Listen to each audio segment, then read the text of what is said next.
Commander Zixthor's three eyes blinked in rapid succession as he stared at the distress beacon flashing across his console.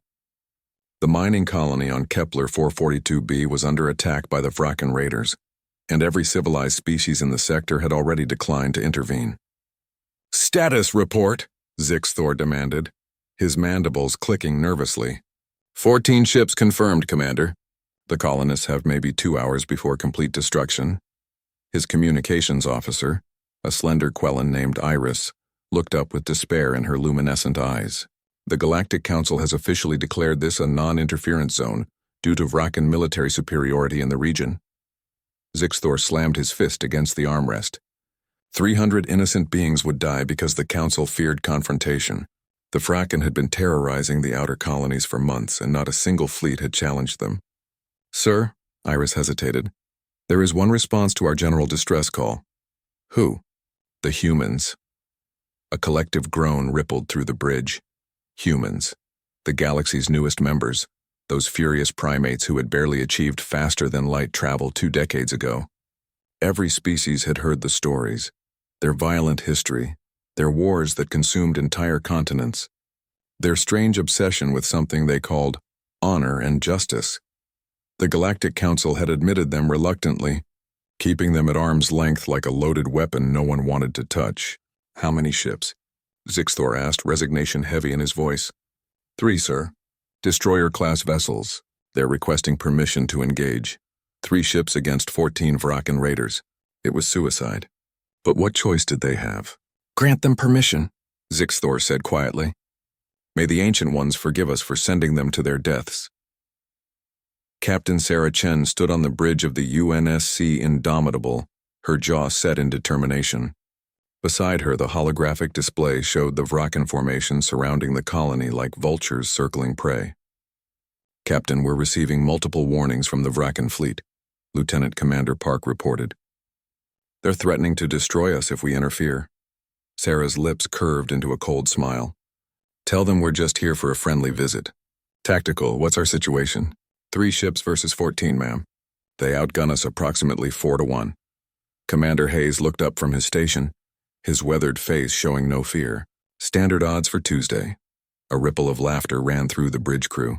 Sarah felt the familiar rush of adrenaline, the same feeling that had driven humanity from caves to the stars. They called humans furious, reckless, insane. Maybe they were right. "All ships execute pattern Omega-7. Let's show these raiders what happens when you threaten the innocent." The 3 human destroyers broke formation, moving with a precision that startled the watching Zixthor. Instead of retreating or taking defensive positions, they accelerated directly toward the Vraken fleet. "They're insane," Iris gasped. "They're charging head-on." But as Zixthor watched, he began to understand. The human ships weren't just charging blindly. They were moving in a coordinated dance, each vessel covering the others, their weapons firing with calculated fury. The first Vraken ship exploded before it could even raise shields. The Vraken commander, a massive reptilian named Kresh, roared in anger. "Destroy these mammals. Show them the price of defiance." His fleet turned to engage, but the humans were already gone, their ships weaving through space with impossible agility. Another explosion, then another. The Vraken were firing at shadows, their weapons missing targets that moved like they were alive. "How are they doing this?" Zixthor breathed. "They're pilots, sir," his tactical officer explained, awe in her voice. "They're flying manually. No AI assistance, pure instinct and skill." What the galaxy didn't understand about humans was that their fury wasn't mindless rage. It was focused, controlled, and utterly terrifying. Every war they'd ever fought had taught them something new, and they learned from every mistake. Their destroyers carried shields designed from studying a dozen alien technologies. Weapons that combined the best of human innovation with galactic knowledge, and crews who trained relentlessly for moments exactly like this. The Indomitable took a direct hit, shields flaring. Sarah gripped her chair as the ship shuddered. "Hull breach on deck 7. Shields at 40%. Reroute power from life support to shields. All crew to combat stations." Sarah's voice cut through the chaos. "Hayes, target their flagship. Let's cut the head off this snake." The 3 human ships converged on Kresh's vessel, their combined firepower overwhelming his shields. But Kresh was a veteran of 100 raids. His ship rolled, returning fire that caught the indomitable broadside. Shields down. Hull integrity at 60%. Sarah watched her crew work with mechanical efficiency, even as alarms blared. No panic, no surrender. Just humans doing what they did best, refusing to quit. Ram them, Sarah said quietly. The bridge fell silent.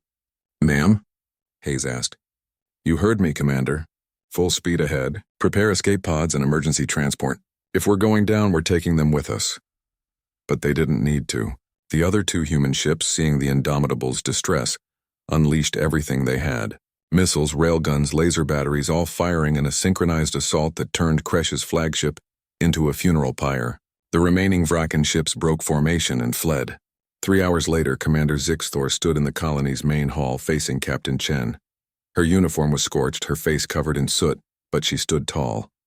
Captain, on behalf of the colonists and the Galactic Council, I must thank you. You saved 300 lives today. Sarah shook her head. We just did what anyone should do, Commander. Protect those who can't protect themselves. But the galaxy calls you furious, reckless, dangerous. Sarah smiled, and for the first time, Zixthor understood that human fury. It wasn't madness. It was passion. The burning refusal to accept injustice, to stand idle while others suffered. Maybe we are furious, Commander. But I'd rather be furious and do something than calm and do nothing.